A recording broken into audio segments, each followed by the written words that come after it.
Hi hello friends, అందరూ ఎలా ఉన్నారు? ఈరోజు మన టాపిక్ వచ్చేసి ప్రెగ్నెంట్గా ఉన్నప్పుడు మన కడుపులో ఉన్నది బాయ్ ఆర్ గర్ల్ ఎలా తెలుసుకోవాలి, ఎలాంటి సిమ్టమ్స్ ఉంటాయి? ఇదేంటంటే కొన్ని కొన్ని సిమ్టమ్స్ అన్నీ కొంచెం క్లారిటీగా తెలుస్తాయి. కొన్ని కొన్ని ఏమంటే మనకు అంత క్లారిటీగా తెలియవు. ఇది కూడా సైంటిఫిక్గా ఎవరునూ ప్రూవ్ చేసినవి కాదు.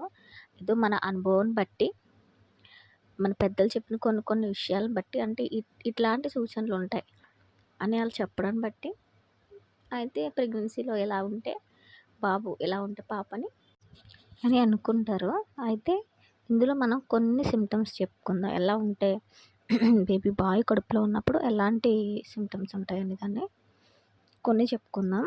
అయితే అందులో ఫస్ట్‌ది ఫస్ట్ స్టార్టింగ్‌లో ఎక్కువ వామిటింగ్స్ ఉంటాయి కదా! నాకు తెలిసి బేబీ బాయ్ పొట్టలో ఉన్నప్పుడు వామిటింగ్ సిక్‌నెస్ అంతా ఉండదు. యాక్టివ్‌గానే ఉంటారు. రెండోది వచ్చేసి ఎక్కువ నిద్ర వచ్చినట్టుగా అనిపిస్తదనమాట. ఎక్కువ నిద్రపోవాలనిపిస్తది, పడుకోవాలనిపిస్తుంది మార్నింగ్ లేసిన వెంటనే టిఫిన్ చేసిన తర్వాత.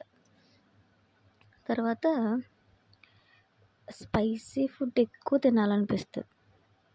బిర్యానీ అని, చికెను, ఇలా ఎక్కువ స్పైసీ పచ్చళ్ళు ఇలాంటివన్నీ ఎక్కువ తినాలనిపిస్తది. తర్వాత గుండె కొట్టుకునే వేగాన్ని బట్టి కూడా చెప్పొచ్చని అంటారు. కానీ అది ఎంతవరకు నిజమనేది నాకు తెలీదు. నా టైంలో నేను కడుపుతో ఉన్నప్పుడైతే నాకైతే మార్నింగ్ సిక్‌నెస్ లేదు. తర్వాత నేను చెప్పినట్టు ఎక్కువ మత్తుగా ఉండి నిద్ర పట్టేసినట్టుగా ఉండేది. కానీ యాక్టివ్‌గానే ఉండేదాన్ని మిగతా టైంలో. నా పని నేను చేసుకోగలిగేదాన్ని. మొత్తం అంతా యాక్టివ్‌గా అనిపించేది. ఫుడ్ మాత్రం స్పైసీ ఫుడ్ తినాలనిపించేది. ఫ్రూట్స్ నాకు బనానా తినాలనిపించేది. అంటే ఎక్కువ క్రేవింగ్స్ దాని మీదే ఉండేది నాకు, బనానా ఒక్కటే. తర్వాత ఆరెంజ్ కూడా బాగా తినాలనిపించేది. ఈ 2 ఫ్రూట్స్ బాగా తినాలనిపించేవి. కొద్దిమంది ఏమంటారంటే మనకొచ్చే కళలను బట్టి కూడా చెప్పొచ్చు అని అంటారు. అంటే నాకు అప్పట్లో పెద్ద కళలు ఏమొచ్చాయి అంటే, కలలో ఎక్కువ బనానాలు వచ్చాయి కల్లోను కూడా. ఆరెంజ్ తర్వాత ఇవే ఎక్కువ వచ్చాయి. నా బంప్లో బేబీ బాయ్ ఉన్నప్పుడు నాకు 9th మంత్ వచ్చిన తర్వాత కాళ్ళు బాగా వాపొచ్చినాయి. అవి మళ్ళీ నేను డెలివరీ అయిన తర్వాత అప్పుడు ఒక నెలకి కానీ ఆ వాపు అనేది బాగా పూర్తిగా తగ్గలేదు. ఆ టైంలో నాకు కొంచెం ఎమోషనల్‌గా కూడా అనిపించేదనమాట.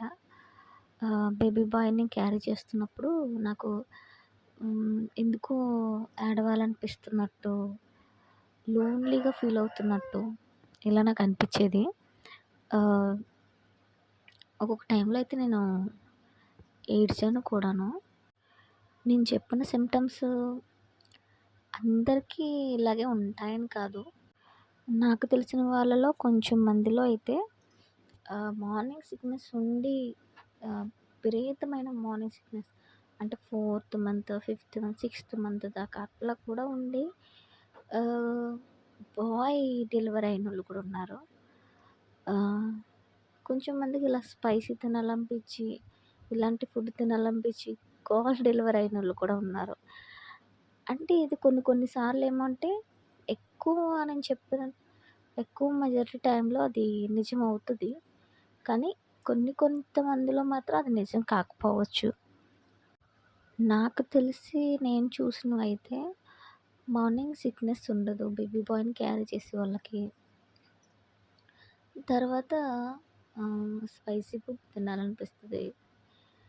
మార్నింగ్ మళ్ళా అన్ని పనులు యాక్టివ్‌గా చేస్తారు. కానీ నిద్ర వచ్చినట్టుగా అనిపిస్తదనమాట. తర్వాత ఇదంతా సైంటిఫిక్‌గా ప్రూవ్ చేయబడిందయితే కాదు కాబట్టి, మనకి కొన్ని నమ్మకాలుంటే మనం నమ్మితే అది నమ్మకం అవుతది. కాబట్టి ఏదైనా సరే మన స్ట్రాంగ్ ఫీలింగ్ మన మనసులో ఉంటే అది ఖచ్చితంగా నెరవేరుతుంది. ఏ బిడ్డ పుట్టినా పాప అయినా, బాబు అయినా మన పిల్లలే.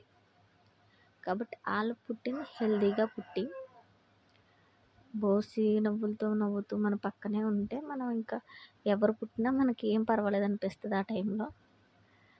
ఆళ్ళ నవ్వుని చూసి మనం అన్నీ మర్చిపోతాం. నేను డెలివరీ అయ్యే టైంలో కూడా నాకు ఆపరేషన్ చేసి బాబుని ఇలా బయటికి తీసిన తర్వాత హమ్మయ్య! బాబు బయటకొచ్చేసాడు చాలు.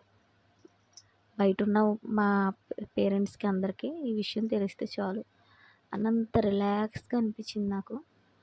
అంతే ఇంకా ఆ టైంలో మనకేమనిపించదు. చాలా రిలీఫ్‌గా అనిపిస్తది. ఎవరైతే మనకు పుట్టారో ఎంత క్యూట్‌గా ఉండి, ఎంత అందంగా ఉంటారో అది చూసినప్పటికీ మనకి ఆటోమేటిక్‌గా మనలో ఉన్న ఫీలింగ్ మారిపోతది. ఎవరైతే ఏంటనిపిచ్చేస్తది. కానీ అనిపిస్తది ఏదన్నా సిమ్టమ్ నాలో ఉంటే బావుండు. అలాంటి ఫీలింగ్ ఉంటది. అవంతా అవాయిడ్ చేయండి. హ్యాపీగా ఉండండి. హెల్తీగా ఉండండి. మంచి ఫుడ్ తీసుకోండి. బేబీ హెల్తీగా బయటకొస్తే చాలు. ఇంకేమన్నా డౌట్స్ ఉంటే కామెంట్ సెక్షన్‌లో కామెంట్ చేయండి. ప్లీజ్ షేర్ చేయండి, లైక్ చేయండి, సబ్స్క్రైబ్ చేసుకోండి. Thanks for watching. ప్రెగ్నెన్సీకి సంబంధించి ఏమైనా డౌట్లు ఉంటే కూడా కామెంట్ చేయండి.